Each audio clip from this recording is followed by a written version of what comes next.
안녕하세요, 시니 여러분. 반가워요. 오늘 하루도 잘 보냈나요? 어제 새벽에 눈이 많이 왔었죠. 아침에 제서 작전을 했을 텐데 여러분 수고 많았어요. 그래도 어김없이 날마다 이 성경 읽기를 통해서 하나님의 지혜와 또 성령님의 은총이 함께 하셔서 이 말씀이 깨달아지고 또 이 고된 몸이 다시 새 힘을 얻을 수 있는 그런 은혜가 있기를 진심으로 바라요. 자, 그럼 오늘 누가복음 8장에 대한 이 해설을 시작하도록 할게요. 여러분 한 번쯤은 들어봤을 텐데 누가복음 8장 1절에서 15절 말씀, 이 네 가지 땅에 떨어진 씨에 대한 비유를 이 말씀에서 우리가 확인할 수가 있죠. 예수님은 각 성읍마다 차례로 다니시면서 하나님 나라를 선포하시고 자신에게 나아오는 이 사람들에게 이 비유의 말씀으로 천국 복음을 설명해 주셨어요. 아는 것이 허락된 자들만 이 천국의 비밀을 깨닫도록 이 비유로 말씀하신 예수님은 16절과 25절까지는 이 등불의 비유와 가족에 대한 이야기, 그리고 풍랑을 잠잠케 하시는 기적을 통해 언젠가는 이 모든 것이 밝히 드러날 때가 있음을 계시하셨죠. 이어서 26절에서 39절까지의 말씀은 귀신 들린 자를 고치시는 장면이 나오는데 예수님께서는 다른 복음서에서 봐도 이 귀신을 쫓아내시는 사역을 많이 하셨어요.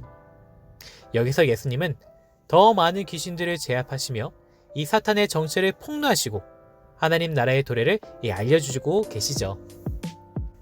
그리고 40절에서 이 마지막 절까지는 예수님과 함께한 그 무리 속에 회당장 야이로와 그리고 혈루증 앓는 여인이 등장하는데 이 두 사람의 이야기가 교차하면서 믿음의 중요성을 강조하시는 장면이 나오고 있어요. 자, 그럼 예수님은 이 말씀에서 어떻게 드러나고 있을까요? 우리 8장에 대한 이 내용을 좀 더 자세하게 살펴보도록 해요. 먼저 1절에서 3절을 한번 보세요. 예수님은 이 두루 다니시면서 이 천국 복음을 선포하시고 이 전하심으로써 하나님 나라의 풍성한 은혜와 또 사랑을 베풀어 주셨어요. 이 복된 은혜가 악한 영과 이 질병에 시달리는 자와 여인들에게 임했고 또 그들로 이 은혜의 사역을 위해 섬기는 자들이 되게 하셨죠. 자, 정말 이 중요한 비유의 말씀이 나오는데요. 5절에서 15절의 말씀을 보면 예수님께서는 이 말씀을 들을 때 네 가지 마음밭이 있다고 하셨어요. 여러분, 여기 나와 있는 말씀 그대로 길가, 또 바위 위, 또 가시떨기 속에 떨어진 이 씨앗은요, 말씀이 사탄의 방해와 마음의 완악함과 또 세상살이에서 오는 온갖 염려들로 인해서 이 말씀을 받았지만 결실하지 못하는 이 좋지 않은 마음밭이라는 것을 말씀하시는 것이죠. 그러나 아름답고 선한 마음으로 말씀을 듣고 또 굳게 붙잡으면 인내하는 가운데 결실하는 이 좋은 밭이 있다라고 말씀을 하시는 거예요. 여러분은 어떤가요? 말씀을 보고 들을 때 내 마음을 한번 점검해 볼 필요가 있는 거예요. 말씀을 들어도 내 속 깊은 곳에 이르기까지 이 뿌리를 내리지 못하는 것이 무엇인지 우리는 살펴봐야 해요. 내 심령 깊은 곳까지 변화시키는 말씀의 능력을 체험할 수 있도록 우리가 늘 항상 이 말씀을 굳게 붙잡으면서 인내하는 저와 여러분이 되었으면 좋겠어요. 자, 여러분 10절을 주목해 보세요. 예수님께서 우리들에게 하나님 나라의 비밀을 알도록 허락해 주셨죠. 사람들이 예수님의 천국 복음에 각기 다른 반응을 보이는 것은 어떤 사람에게는 이 천국 비밀을 아는 것이 허락되었지만 어떤 사람에게는 허락되지 않았기 때문이에요. 그렇기 때문에 남들은 관심조차 없는 말씀을 듣고 그 말씀을 붙잡으며 또 말씀대로 살려고 하는 것이 하나님의 허락하신 은혜다라는 것이죠. 내가 복음의 열매를 맺는 것도 하나님의 은혜로서만 가능한 일이에요. 아무에게나 허락하지 않으신 이 말씀이 깨달아지는 것 자체가 이 엄청난 은혜임을 알고 감사하는 저와 여러분이 되었으면 좋겠어요. 이어서 16절에서 18절에 보면 예수님이 하나님 나라의 완전한 모습을 이 명백히 드러내실 때가 있다는 것을 우리가 이 말씀을 통해서 알 수 있는 것이죠. 예수님이 이 세상에 오셔서 천국 복음을 전파할 당시 하나님 나라가 임했어요. 그쵸? 그런데 천국의 완전한 모습은 감춰진 상태였어요. 그 나라의 능력은 장차 예수님의 십자가 위에서 더욱 분명하게 나타날 것이며 부활 승천하셔서 성령님을 보내심으로써 더 확실히 나타날 것이에요. 그래서 그 일이 일어났죠. 그러나 아직 완성은 아니라라는 거예요. 예수님이 다시 재림하실 때 하나님 나라의 참 성결과 능력과 영광의 모습을 완전하게 드러내실 그런 하나님을 기대하는 우리의 삶이 되기를 소망해요. 자, 19절에서 21절에서는 예수님께서 새로운 인간관계, 또 가족관계, 새로운 공동체를 이루게 하시는 모습이 나오죠. 예수님이 오셔서 보여주신 이 하나님 나라는 혈연이나 혈통과 상관없이 하나님의 말씀을 듣고 행하는 그 거룩한 백성들이 모인 영적인 공동체인 거예요. 그렇기 때문에 우리 필그림 교회도 그러한 마음을 갖고 있는 우리 형제들이 모여서 그러한 영적인 공동체를 형성할 수 있게 되는 것이죠. 그리고 22절에서 25절을 보면 예수님은 또 거친 풍랑을 잠잠케 하시면서 하나님 나라의 권능을 보여주셨어요. 이 사건은 단순히 하나님의 능력을 나타내기 위한 것이 아니라 하나님을 대적하는 세력인 이 죄와 사망과 또 사탄의 권세를 제압함으로써 하나님 나라의 승리를 보여주신 사건이었죠. 예수님이 풍랑을 꾸짖어 굴복시킨 이 권세 있는 명령을 귀신을 내쫓을 때도 이 사용했던 것을 우리는 알 수 있는데요. 여러분, 능력의 주님이 내 삶 속에서도 하나님을 반항하는 것들을 꾸짖어 달라고 기도하면서 그 권세에 기뻐하고 순종하길 바라요. 26절에서 29절은 더러운 귀신 들린 자에게서 이 귀신을 내쫓으시고 구원해 주셨다는 것을 보여주시죠. 오랫동안 자주 악한 영에 시달리면서 극심한 괴로움에 갇혀있던 한 영혼을 그 얽매임에서 풀어주셨어요. 그런데 28절을 보면 이 악한 영들은 예수님을 향해 당신과 내가 무슨 상관이 있습니까? 라고 말하면서 예수님을 자기와는 아무런 상관이 없는 분으로 취급했죠.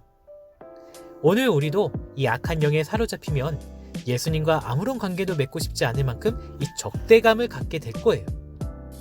그렇기 때문에 내 마음이 식기 전에 늘 항상 그리스도의 영께 사로잡히길 우리는 깨어서 기도해야 해요. 30절과 33절까지는 예수님은 여기에서 사탄의 세력을 폭로하시고 내쫓으시는 그런 장면이 나오는데요. 귀신 들린 자는 내 이름이 무엇이냐? 라는 질문에 군대라고 이렇게 대답하여 정체를 밝히죠. 한 사람에게 들어가서 그를 지배한 세력은 수많은 돼지떼에 들어갈 만큼 이 강력한 귀신이었어요. 사람의 영혼을 지배하는 이 무시무시한 영적인 세력을 보세요.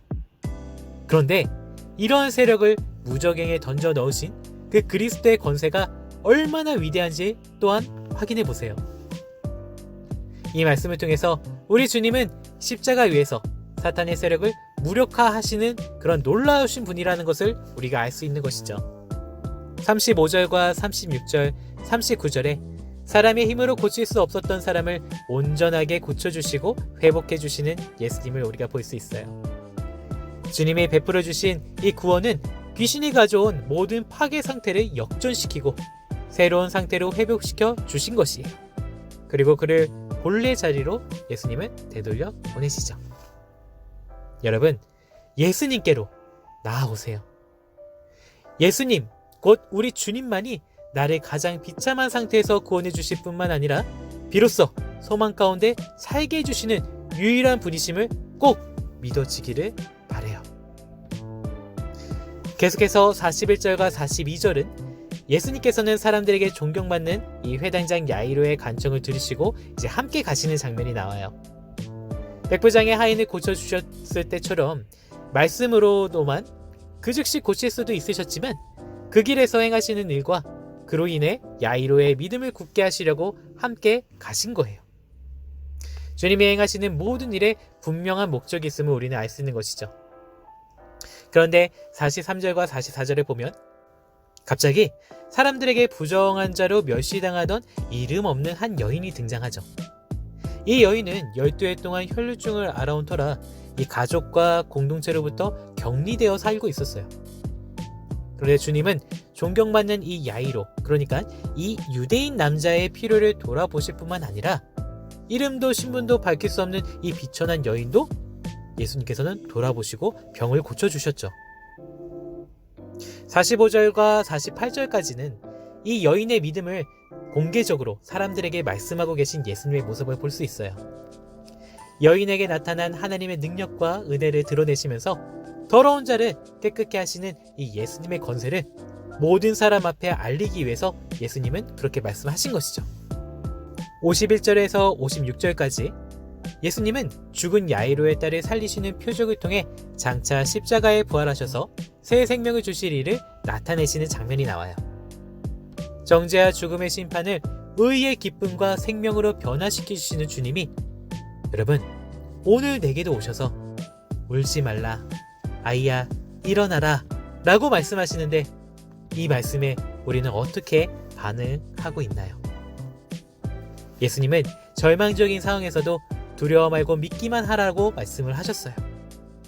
여러분 오늘 밤 나에게 해결되지 않는 문제로 씨름하지 말고 주님의 말씀을 더 귀 기울여 이러한 주님의 말씀에 우리가 응답하는 믿음으로 응답할 수 있는 그런 은혜가 저와 여러분에게 있기를 바라요. 자, 이렇게 오늘 누가복음 8장을 읽어보았어요. 시청자 여러분 수고했고요. 오늘 하루도 잘 마무리하고 편안한 시간 보내길 바라요. 네, 샬롬. 내일 또 봐요.